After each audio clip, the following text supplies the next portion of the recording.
All right. I will not give you the usual President's message, but allow me to give you a bit of a background about our theme for this month, the future of rewards.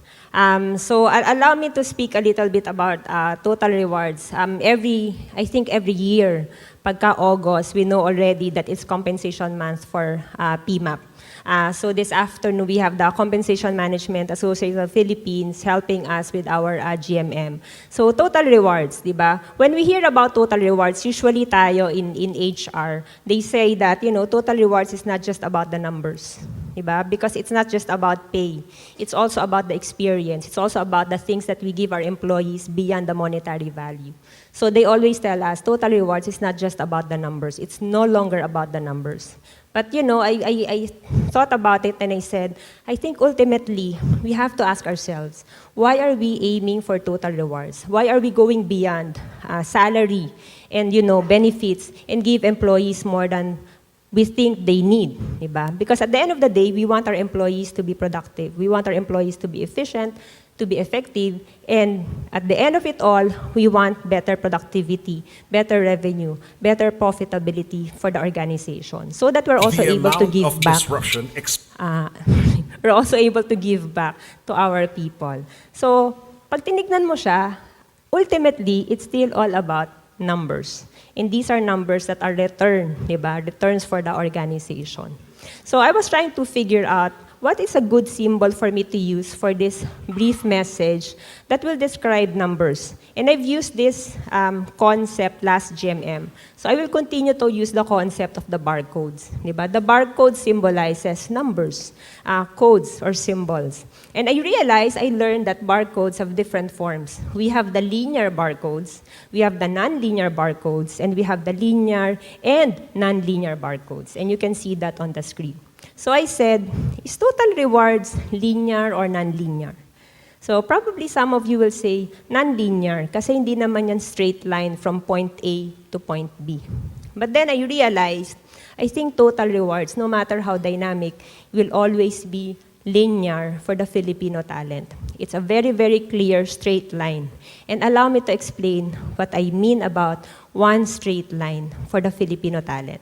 Okay, so let's take a look at the Filipino talent named Juan de la Cruz. Okay, so if I will ask you, in Asia, what do you think is the most diverse country?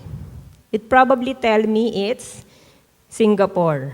Diba? Singapore, a very small country. When you go there, a lot of nationalities, a lot of race, a lot of languages, a lot of dishes that represents how diverse they are.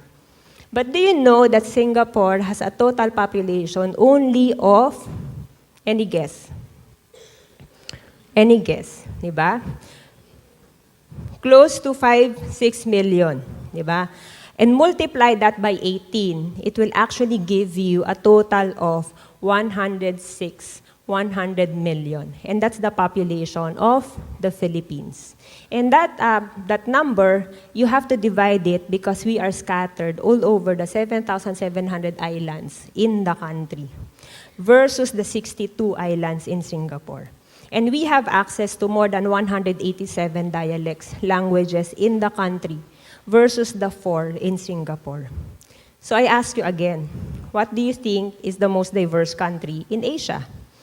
Then I will say, Philippines, di ba? So we are very, very diverse, but at the same time, we are also very inclusive. So what I mean by inclusive, let's go back and take a look at Juan de la Cruz. When you describe Juan de la Cruz, you'll probably tell me, Juan de la Cruz is very hospitable. Yan. Ano natin yan, di ba? Reputation natin yan. He's very helpful. He's very religious, respectful, family-oriented, generous, di ba? So very, very giving person. So Juan de la Cruz is a very people-loving, people-caring, people-oriented individual. And that is Juan de la Cruz. And this is the basis of me saying that total rewards in the Philippines for a Filipino talent called Juan de la Cruz, a one straight line. Why? Malasakit. One straight line of malasakit would mean this is the one that drives total rewards for the Philippines. And take note, when you say malasakit for Filipino individuals, ano yan, all for one for all. And allow me to explain what I mean.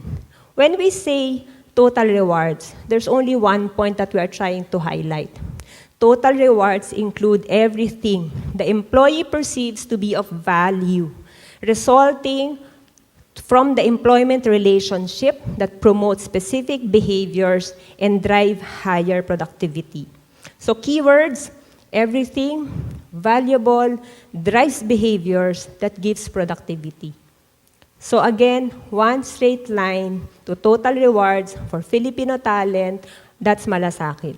And let's take a look at it. It's only here in the Philippines that you will see part of our total rewards is giving good employee experience. That is why we have a lot of events. And one of the events that you will not see in other countries is the event that we call Family Day. Di ba? Because to me, that symbolizes malasakit sa pamilya. We have malasakit sa pamilya ng kasama natin sa organization, and that is why we invest on events that involves family. We have malasakit sa advokasya. That is why our organizations will never hesitate to invest on activities that will allow our employees to express their passion and their advocacies. And usually, if you will notice, nowadays, ang in na in ay fun run, di ba? Fun run for clean air, fun run for clean water, fun run for the environment, fun run here and there. But those are all reflection of the different advocacies that our employees have. Malasakit sa pagkakaibigan. Di ba nga every month meron tayong activity sa office? Lahat ng activity, na basta magkaroon ng bonding, camaraderie, team building, di ba, etc., we support that because we said that is part of our total rewards, that's part of the employee experience, that's even part of our compensation and benefits offering in the organization. We even have malasakit sa piniling pananampalataya. I think we are the only country that allows First Friday Mass, Bible reading, diba? Study in the organizations. And we respect religious days that needs to be observed by our employees. And again, I think that's part of this malasakit. We also have malasakit sa kalagayan ng iba. Kaya nga may fruit basket, di ba, pag nagkasakit. Pagka nanganak yung ating employees, we give them gifts because that is our way to show them that we care. Meron tayong pakape sa office, di ba? At pag may birthday, minsan meron ding pakain kasi malasakit yan sa kalagayan at sineselebrate ng kasama natin sa trabaho. Malasakit sa panahon ng kalungkutan.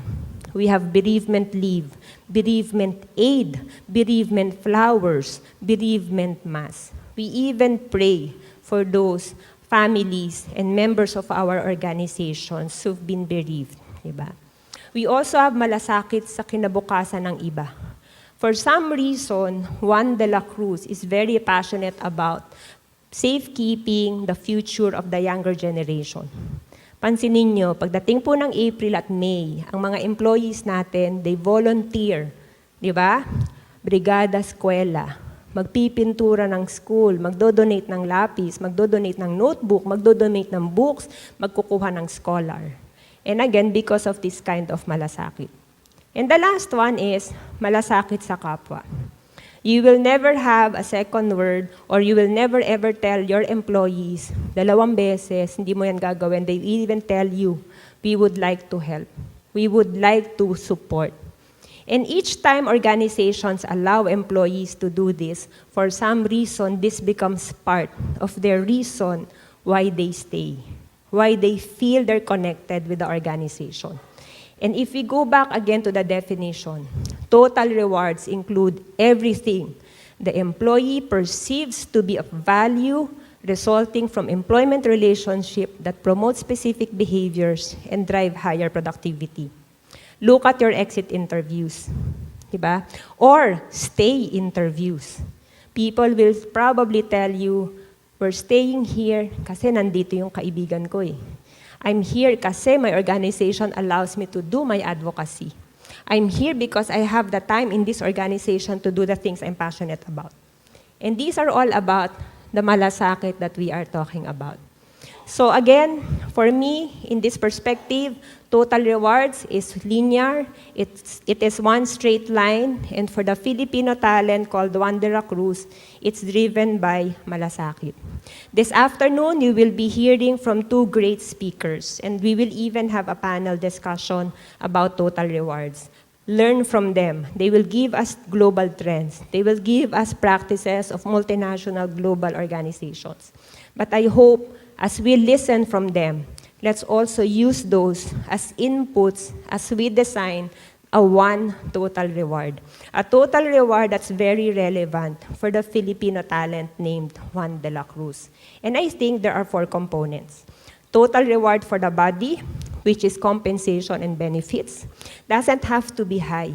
It just needs to be reasonable. We have total reward for the mind, which is the learning and development opportunities we give our people. Total reward for the heart, which is the employee experience that they get from our organization.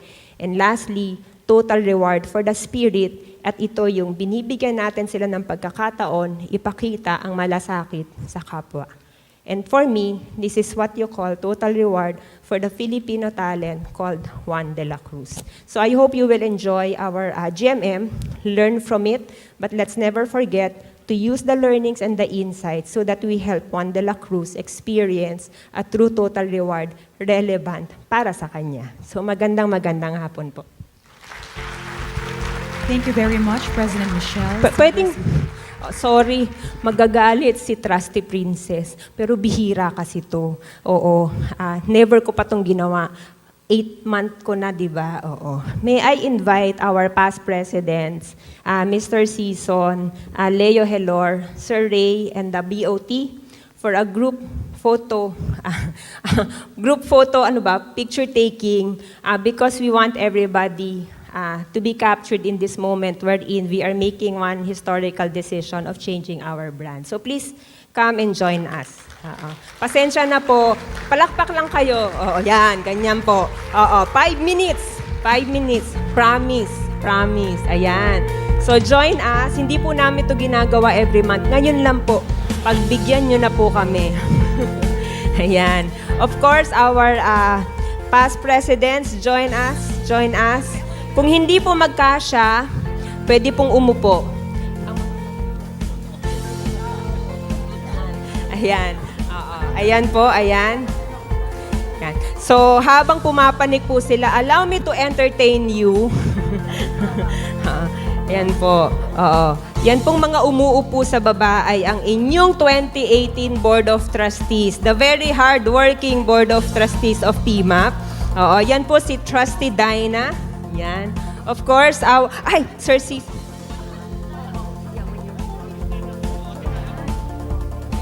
Sir, kasya po tayo. Sige po.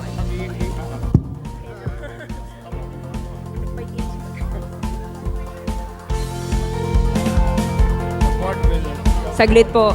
We need, ayan, Carol, pakitulungan na lang Sige po, lahat daw po ng, dito po tayo. Ayan. Ba? Oo. Kasya po, kasya. Lapit, lapit.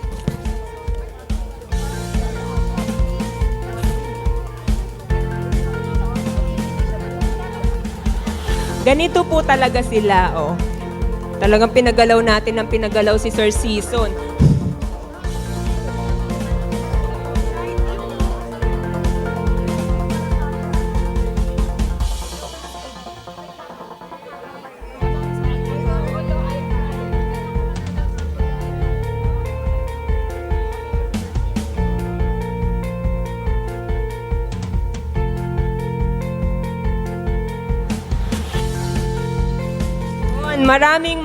Maraming salamat po. Again, to our past presidents, maraming salamat for joining us, supporting us, and guiding us through. So magandang umaga po sa inyong lahat.